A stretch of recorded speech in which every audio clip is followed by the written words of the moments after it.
कक्षा 2 विषय हिंदी 12 खड़ी लेखन। आगे के वीडियो में हमने क से लेकर द तक 12 खड़ी कैसे लिखी जाती है, इसका उच्चार कैसे होता है वह हमने सीखा था। आज आगे के जो वर्ण है इसकी 12 खड़ी लेखन कैसे की जाती है, ठीक है, वह हम सीखेंगे। आइए देखते हैं 12 खड़ी लेखन। तो जैसे ध के बाद आपको पता है क्या आता है, न। अब यहाँ पर न वाली लाइन है, आपको कैसे बोलना है आपको पता ही होगा, ठीक है। 12 खड़ी जब हम बोलते हैं तो उसके साथ उसकी मात्रा भी हमें बोलनी है, ताकि हमें याद रहे कि वर्णों को कैसे बोलना है, उसके साथ कौन सी मात्रा है। और जब हम शब्द लिखेंगे तब हमें पता चलेगा कि ये ना है या नी है, तो इसमें ह्रस्व करनी है या दीर्घई करनी है। तो वो कब याद रहेगा, जब हम 12 खड़ी लेखन करते हैं तब उसकी मात्रा को भी साथ में बोलना है। जैसे कि यहाँ पर मैं जैसे बुलाता हूँ वैसे ही आपको बोलना है। न को काना ना, न को ह्रस्वई नी, न को दीर्घई नी, न को ह्रस्व नु, न को दीर्घ नु, न को एक मात्रा ने, न को दो मात्रा नौ नई, न को काना मात्रा नो, न को काना दो मात्रा नौ, न को अनुस्वार नम, और न को विसर्ग नह। अब उसी तरह न के बाद प आता है, प को काना पा, प को ह्रस्वई पी, प को दीर्घई पी, प को ह्रस्व पू, प को दीर्घ पू, प को एक मात्र पे, प को दो मात्र पै, प को काना मात्र पो, प को काना दो मात्र पौ, प को अनुस्वार पम, और प को विसर्ग पह। प के बाद फ को काना फा, फ को ह्रस्वई फी, फ को दीर्घई ही, फ को ह्रस्व फू, फ को दीर्घ फू, फ को एक मात्रा फे, फ को दो मात्रा फै,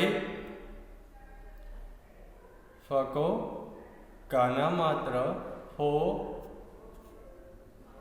फ को काना दो मात्रा फौ, फ को अनुस्वार फम, और फ को विसर्ग फह। तो इस तरह से यहाँ पर न, प और फ तीन वर्णों की 12 खड़ी लेखन है। तो इसी तरह से आगे के जो वर्ण है इसके 12 खड़ी लेखन आपको बोलना है और सीखना भी है, ठीक है। और इसी से हम शब्द भी बना सकते हैं। अब आगे देखते हैं।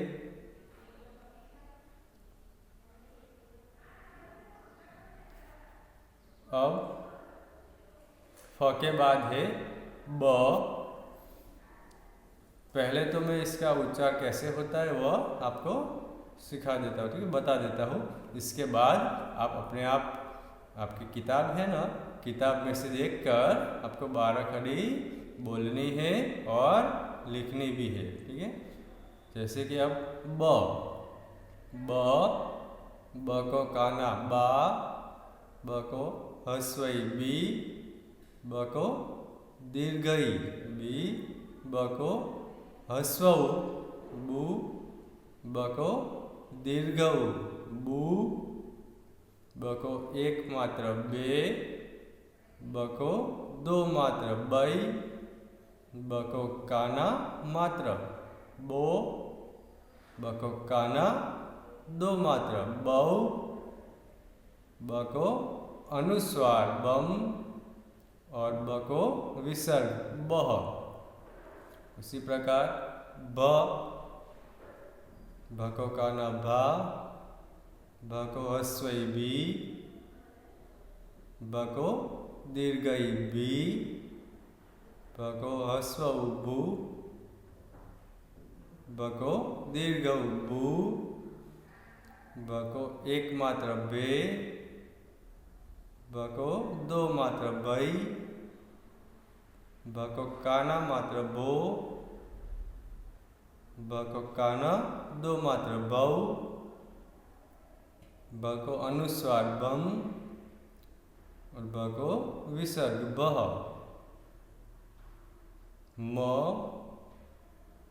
को काना मा, म को ह्रस्व ई मी, म को दीर्घ ई मी, म को ह्रस्व उ मु, म को दीर्घ उ मु, म को एक मात्र में, म को दो मात्र मई, म को काना मात्र मो,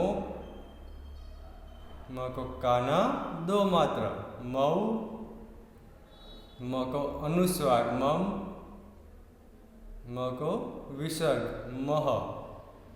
म के बाद य, य को काना या, य को ह्रस्व ई, य को दीर्घ ई, य को ह्रस्व यु, य को दीर्घ उ यु,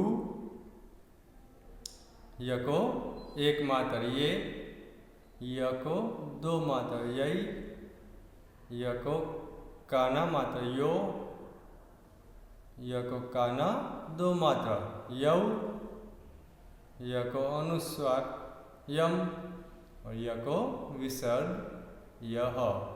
य के बाद है र, र को काना रा, र को ह्रस्व ई री, र को दीर्घ ई री, र को ह्रस्व उ रु, र को दीर्घ उ रु, र को एक मात्र रे, र को दो मात्र रई, र को काना मात्र रो, र को काना दो मात्र रौ, र को अनुस्वार रम और र को विसर्ग रह। ल, ल को काना ला, ल को ह्रस्व ई ली, ल को दीर्घ ई ली, ल को ह्रस्व उ लू, ल को दीर्घ उ लू, ल को एक मात्र ले, ल को दो मात्र लय, ल को काना मात्र लो, ल को काना दो मात्र लव, ल को अनुस्वार लम और ल को विसर्ग लह।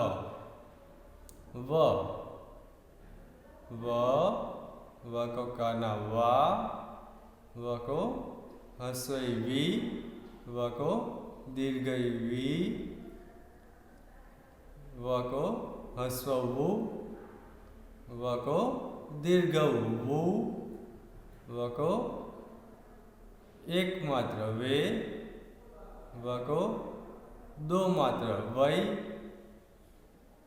व को काना मात्र वो, व को काना दो मात्र वौ, व को अनुस्वार वम, व को विसर्ग वह। श को काना शा, श को काना शी, श को काना शी, श को ह्रस्व उ शु, श को दीर्घ उ शु, श को एक मात्र शे, श को दो मात्र शै, श को काना मात्र शो, श को काना दो मात्र शौ, श को अनुस्वार शम और श को विसर्ग शह।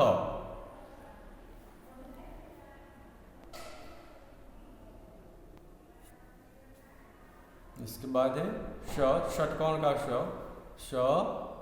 श को काना शा, श को अश्वैषी, श को दीर्घैषी, श को ह्रस्व उ शु, श को दीर्घ उ शु, श को एक मात्र शे, श को दो मात्र शै, श को काना मात्र शो, श को काना दो मात्र शौ, श को अनुस्वार शम और श को विसर्ग शह।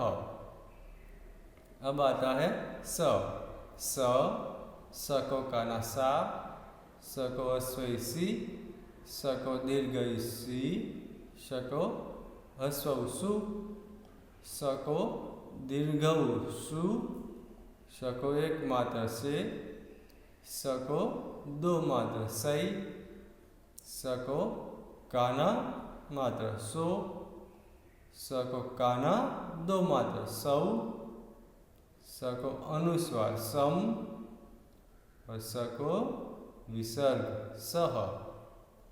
अब है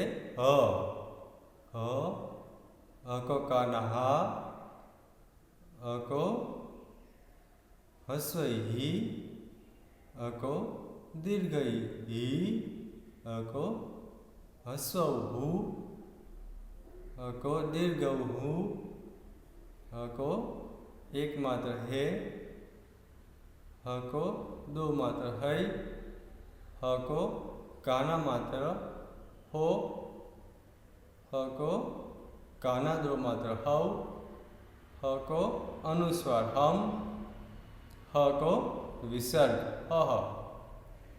इसके बाद है क्ष, क्ष को कानाक्षा, क्ष को ह्रस्व क्षी, क्ष को दीर्घ क्षी, क्ष को ह्रस्व क्षु, क्ष को दीर्घ क्षु, क्ष को एक मात्र क्षे, क्ष को दो मात्र क्षय, क्ष को काना मात्र क्षो, क्ष को काना दो मात्र क्षौ, क्ष को अनुस्वार क्षम और क्ष को विसर्ग क्षः। इसी प्रकार ज्ञ, ज्ञ को काना ज्ञा, ज्ञ को ह्रस्व गी, ज्ञ को दीर्घ गी, ज्ञ को ह्रस्व ग्यू, ज्ञ को दीर्घ ग्यू, ज्ञ को एक मात्र ज्ञे, ज्ञ को दो मात्र ज्ञै, ज्ञ को काना मात्र ज्ञो, ज्ञ को काना दो मात्र ज्ञौ, ज्ञ को अनुस्वार ज्ञम और ज्ञ को विसर्ग गह। फिर है त्र,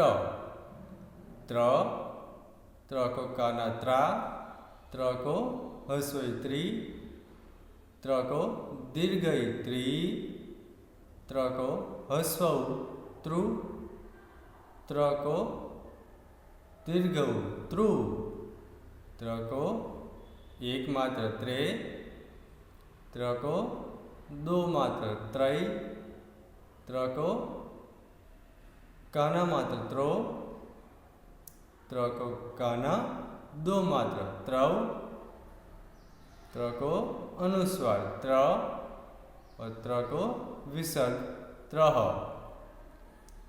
आगे है अंतिम वर्ण स्र।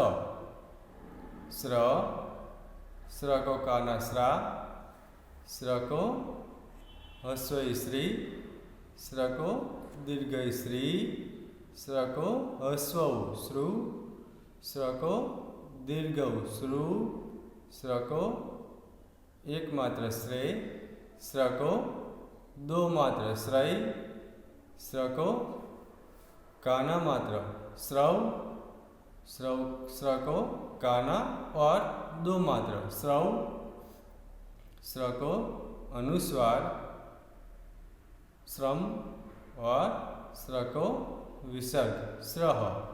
तो इस तरह से यहाँ पर जो हमारी वर्णमाला है उसमें जो व्यंजन है उसमें स्वरों की मात्रा लगाकर हम 12 खड़ी वर्ण लेखन कर सकते हैं। ठीक है, तो ये थी 12 खड़ी। अब 12 खड़ी के वर्णों का उपयोग करते हुए आप शब्द भी बना सकते हैं। ठीक है, यहाँ पर जो हमने सीखा है उसी में से हिंदी के शब्द बनते हैं और शब्द से वाक्य बनते हैं। जैसे कि अगर आपको बा द ल लिखना है तो ब को काना बा, आपको पता होना चाहिए कि बा कैसे लिखा जाता है। तो ब को काना करने पर फिर द, दरवाजे का द और लड्डू का ल, बा द ल हो गया। अगर आपको शिक्षक लिखना है तो शरबत का श है, इसे ह्रस्वई श्री, क्षत्रिय का क्ष और क, शिक्षक क। तो इस तरह से बनते हैं ना शब्द। ऐसे ही आपको कई सारे शब्द भी बनाने हैं, इसकी प्रैक्टिस करनी है। ठीक है, तो ये थी हमारी 12 खड़ी। इसे आपको पढ़ना है, तैयार करना है और लिखना भी है। ठीक है, धन्यवाद।